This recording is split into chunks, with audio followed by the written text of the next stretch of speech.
Astrology with MS बाकर के मोअस्सिस दोस्तों, मैं हूं मोहम्मद सत्तार बाकर और आप तमाम देखने वाले और सुनने वालों को अस्सलाम वालेकुम।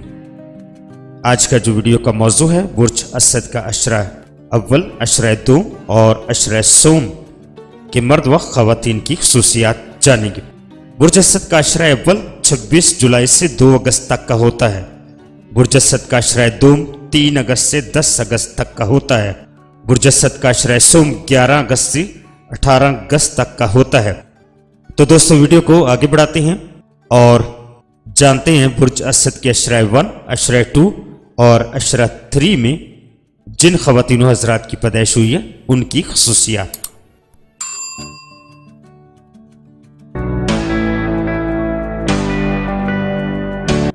बुर्ज असद का अशरा अव्वल, अगर आपकी तारीख पैदाइश 26 जुलाई से 2 अगस्त तक हुई है तो आप बुर्ज असद के पहले अशरे में पैदा हुए हैं। इस अशरे का ज़ेली हुक्मरान भी सियारा शम्सी है, लिहाजा आप एक भरपूर असद शख्सियत के मालिक हैं। बुर्ज असद का अशरा अव्वल का मरकजी तस्वर हाकमियत है।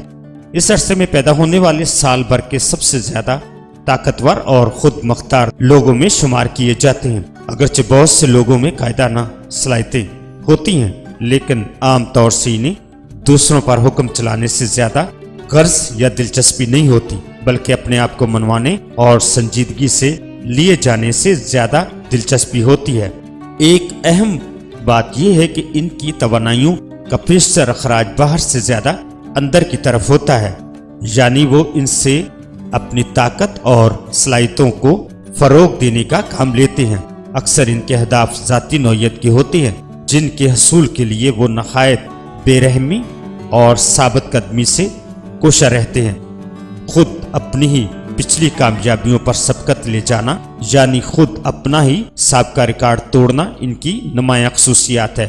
दरअसल वो अक्सर अपने माहौल पर हुक्मरानी करने की जरूरत महसूस करते हैं। इन लोगों को अक्सर दूसरों के मामलात में फैसला करने के लिए बुलाया जाता है। इनमें बुलंदी की तरफ परवाज करने का रुझान भी पाया जाता है और वो बहुत से बासर और ताकतवर मकाम पर भी पहुंच सकते हैं। जिंदगी के चैलेंजों से निपटने के लिए वो कुछ ज्यादा ही अहल होते हैं, लेकिन बाज़ सूरतों में इनकी पेशेवराना जिंदगी इनकी जाती हदाफ और हकीकी दिलचस्पियों को निगल लेती है।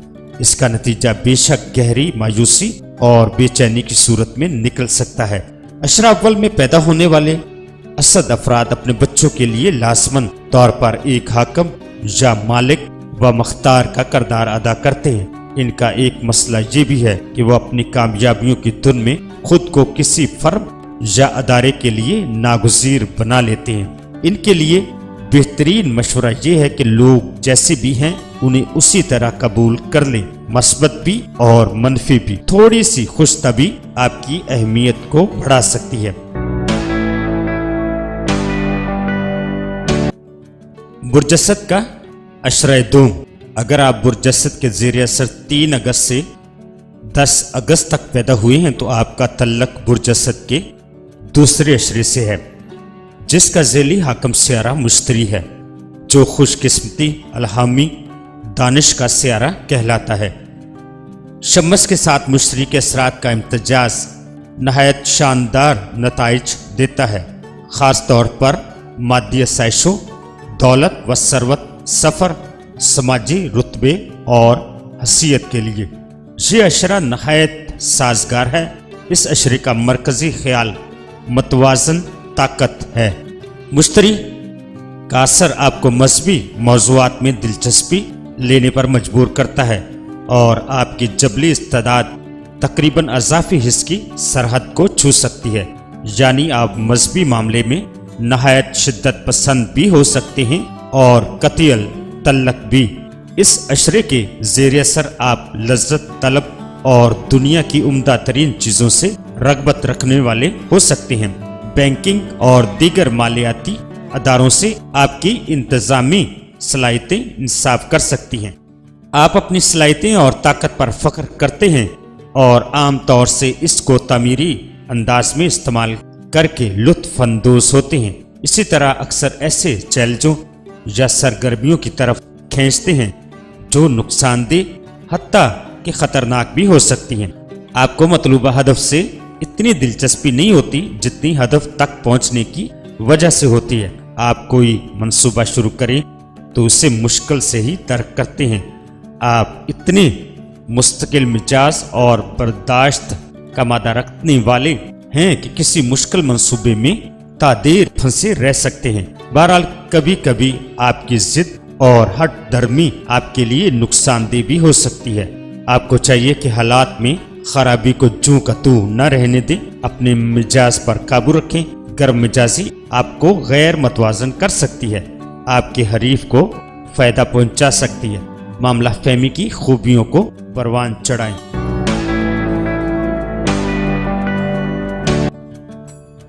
برج اسد کا اشرۂ سوم 11 اگست سے 18 اگست تک پیدا ہونے والوں کا تعلق اسد کے تیسرے اشرے سے ہے۔ اس اشرے پر سیارہ شمس کے ساتھ سیارہ مریخ کے اثرات بھی پڑ رہے ہیں، جو طاقت اور جنگ سے متعلق ہے اور ان لوگوں کو مقاصد کے حصول میں جارحانہ انداز اختیار کرنے پر مجبور کرتا ہے۔ برج اسد کے اس تیسرے اشرے کا مرکزی نقطہ خیال قیادت ہے۔ اس دوران میں پیدا ہونے والے افراد پیدائشی لیڈر ہوتے ہیں۔ ان میں سے بعض حکمران بننے اور دوسروں پر برے یا بھلے کی خاطر طاقت کا استعمال کرنے میں دلچسپی رکھتے ہیں، جبکہ اس اشرے کے دوسرے لوگوں کو قیادت یا حکمرانی سے کوئی دلچسپی نہیں ہوتی، بلکہ وہ اپنے خیالات و افکار اخلاقیات کے ذریعے دوسروں کی رہنمائی کرنا چاہتے ہیں۔ اشرہ سوم والے اسدی افراد گہرے اور جذباتی طور پر پیچیدہ لوگ ہوتے ہیں۔ وہ اکثر شاید اپنے اندر موجود آتش فشاں کے سبب اچانک بے پناہ سرگرم عمل ہو جاتے ہیں، بلکہ غصے سے پھٹ پڑتے ہیں، نیز تشدد پر بھی آمادہ ہو سکتے ہیں۔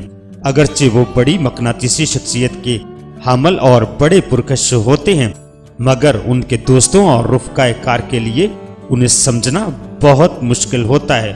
یہ لوگ حد سے زیادہ حساس ہوتے ہیں۔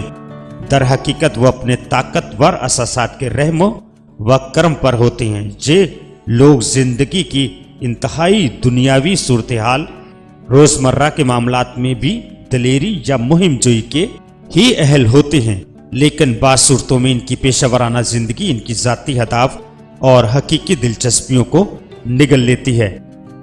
ایک عام سی فضا کو بھی ایک خاص تاثر بلکہ ایک شان عطا کر دیتے ہیں۔ اس طرح وہ خود سب کی نگاہوں کا مرکز بن جاتے ہیں۔ یہ لوگ اکثر کسی اعلیٰ مقصد یا فکر کے لیے کام کرتے پائے جاتے ہیں۔ کچھ لوگ انہیں خود غرض سمجھتے ہیں، لیکن ان کی سرگرمیاں ان سے جس طرح کے اثار ذاتی اخلاص اور وفاداری کا تقاضا کرتی ہیں، وہ ان الزامات کو جھٹلاتی ہیں۔ اپنی حد درجے خود اعتمادی کے باعث اشرۂ سوم کے پیدا ہونے والے ایسے لوگ بھی ہیں جو اپنے بارے میں یہ سمجھتے ہیں کہ ان سے کبھی کوئی غلطی سرزد ہو ہی نہیں سکتی، یا یہ کہ انہیں کبھی کوئی نقصان نہیں پہنچ سکتا۔ ان لوگوں کو غیر حقیقت پسندانہ رجحانات سے گریز کرنا چاہیے اور اپنے حاکمانہ اور غالبانہ پہلو کو دھیما کرنے کی کوشش کرنی چاہیے۔ تو دوستو اپنا بہت سارا خیال رکھیے گا اور اپنے پیاروں کا بھی خیال رکھیے گا، اور مجھے اپنی دعاؤں میں یاد رکھیے گا۔ اللہ حافظ، فی امان اللہ۔